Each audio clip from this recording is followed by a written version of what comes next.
In a rather interesting tweet today, Elon Musk said that the Cybertruck might flop, but that honestly, he doesn't care. Plus, it turns out my predictions were right. Elon Musk might be going to space in a Virgin Galactic spaceship.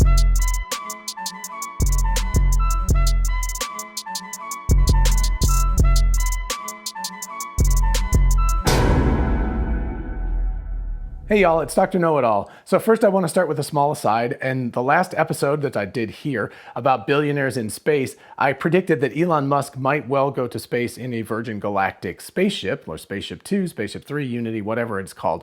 But anyway, it turns out in 2006 that Elon Musk actually bought a ticket to space on Virgin Galactic. Let's take a quick look at an article in Inverse. Quote, Elon Musk has a galactic ticket, end quote. Will Whitehorn, president of the company from 2004 to 2010, told Forbes. Quote, I know because I sold it to him, quote. Whitehorn claims Musk bought the ticket in 2006 when the advertised price was $250,000. So again, really interesting story. It is, as I said in the previous video that I did, I'm not sure if the boards of directors that Elon Musk is on will allow him to go to space right now. There's a good chance that he's too valuable alive for them to risk him being in space on what's, admittedly a risky venture. Although honestly, between Blue Origin and Virgin Galactic, they seem to be really pretty safe flights, relatively speaking. But, it's a difference between a private citizen going, and he is a private citizen, but also he's the representative of Tesla, of SpaceX, of the Boring Company, of Neuralink, and on and on. So he's got an importance that's kind of outsized for any normal human being. So, the odds are that probably, even though he has this ticket, he will probably wait another 5 to 10 years until he's backed off of a lot of his responsibilities for these companies. Then again, on the other hand, Elon Musk is Elon Musk, and he may decide to go up in September or October and just say, screw it.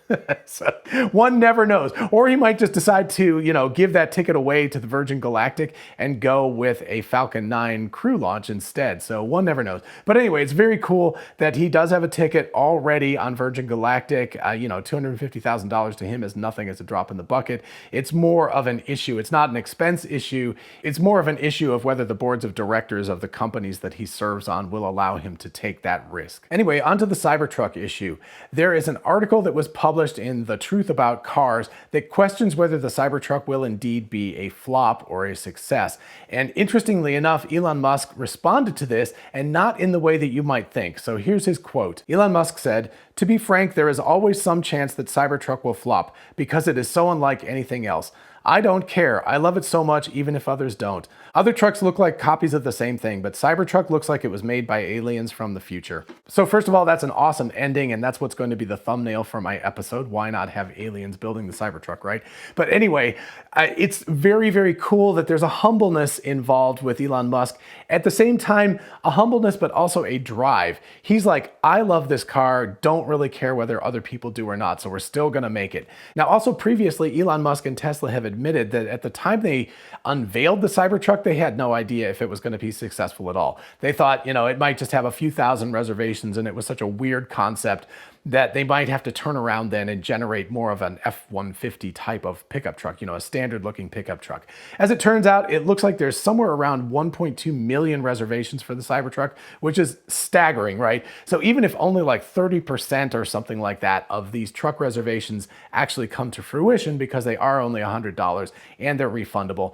But if even only 30% of that comes through, that's 300,000 cars, and it's going to take Tesla years to build that many cars. But anyway, before we continue with that, let's take a look at the Truth About Cars article and why Tim Healey feels that the Cybertruck could indeed be Tesla's first flop. So let's look at a few important quotes from the article. First, quote, "I've been thinking this for quite some time, since the unveiling really, and the more I see the truck in the news, the more I think it might be Tesla's first true flop as a model. It's also true that Tesla's cars have generally been considered popular, and not just among the Tesla diehards. It's not hard to see why. Though the company has all sorts of quality and service headaches, the cars themselves look good and have helped make EVs seem cool." So first, I want to kind of stop right there.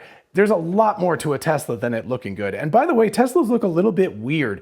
If you look at them, back in the day when they first came out, they did not look like a standard car. Now, admittedly, they're not like, F-150 to Cybertruck level of difference, but they definitely had an odd look to them. They did not look standard. Now, cool, futuristic, sure, but we're looking at something like 9 years since the Model S was released. So it's been a long time that we've become used to that. In 2030 or so, when it's been 9 years since the Cybertruck has been released, I have a feeling that we'll be like, oh yeah, the Cybertruck has always looked really, really cool and very futuristic. And other cars have emulated that over time. So I think it's just a bad argument to state that Teslas are cool because they look good. They're cool and they're popular because they have amazing engines, they have amazing battery life, they have amazing technology, and they happen to look pretty cool at the same time. There's a lot of stuff going on that has nothing to do with the aesthetics of the car. So it's a really disingenuous argument to state that the only reason why Teslas are popular is because they happen to look cool. I personally don't think they look as cool as what people are saying.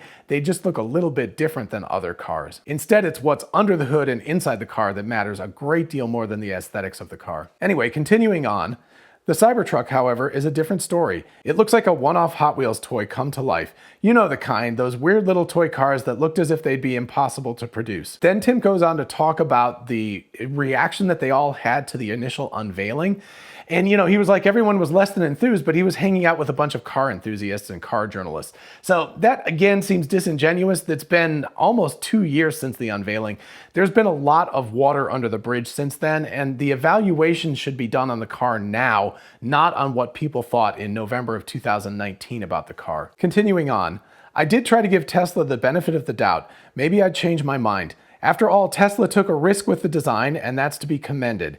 And some of those weird Hot Wheels were really cool. I wasn't even sure if I found the truck ugly. And then we kind of get to the crux of things.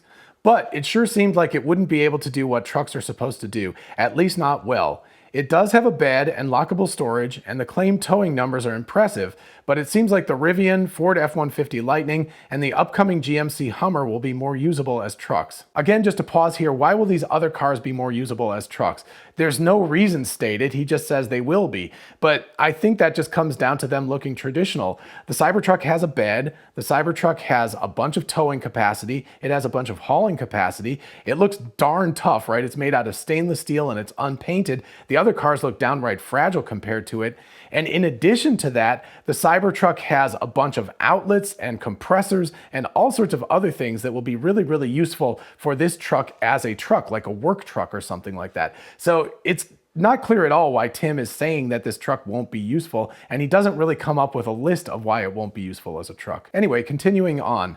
There will be those who buy the truck because they like its looks, or because they are Tesla fans, or because they want a future collectible or whatever. And they won't care if you think the Cybertruck is ugly, or if it can't do, quote, truck things as well as Rivian or Lightning or Hummer can. So again, Tim is tying Tesla's success to its looks. He's basically saying, the Tesla Model S, X, 3, Y, etc. are all popular only because they look cool, and that the Cybertruck is only going to be popular because it looks cool, and it's not going to be as good of a truck as the GMC Hummer, which, by the way, what the hell, right?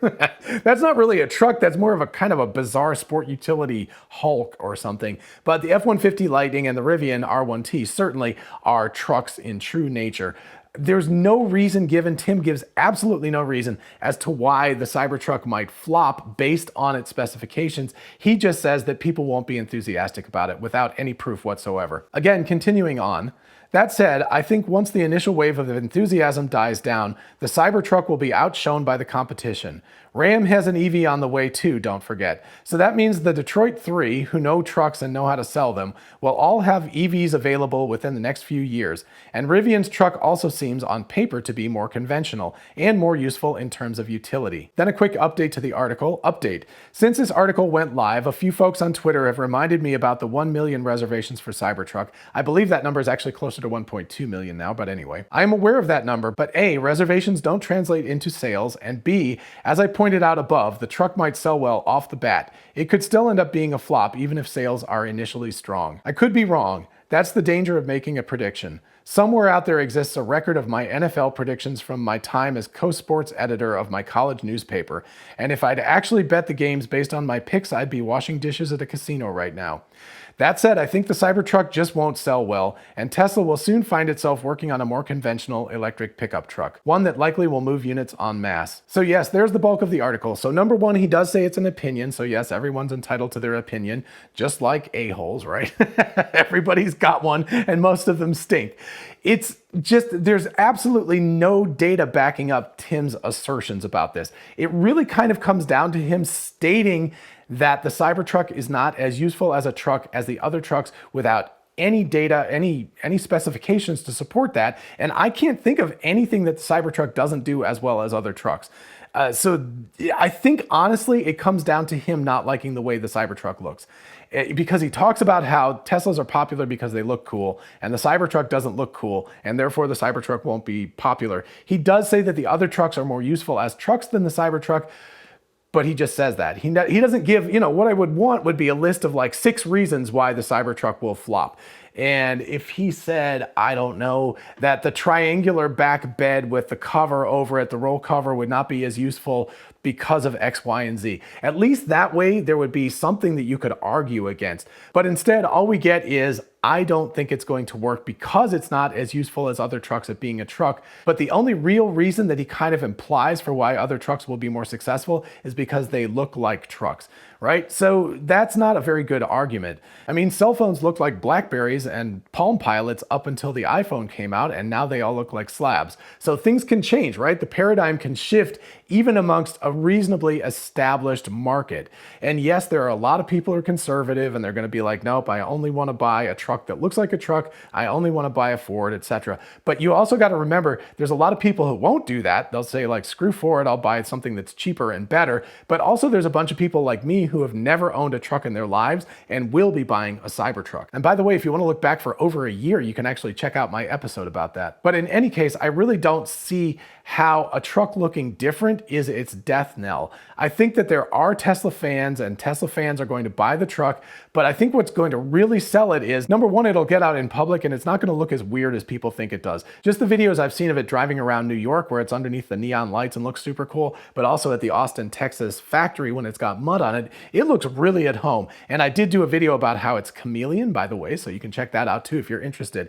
But I believe that the Cybertruck is going to be much more aesthetically appealing to people than people are giving it credit for right now. So that's number one. But number two, this thing is dirt cheap. A truck starting at $40,000 versus these other trucks. And yeah, I know the F-150 Lightning officially starts at like $37,000, but to get a real one that actually competes with the Cybertruck is like $52,000. So that means you're in the realm of a Cybertruck dual motor as opposed to the single motor, which is like a $50,000 car. So, right? So, I mean, and then if you look at these other cars, the Rivian's much more expensive. Who knows what the Ram's going to be? The Hummer's like over $100,000 right now.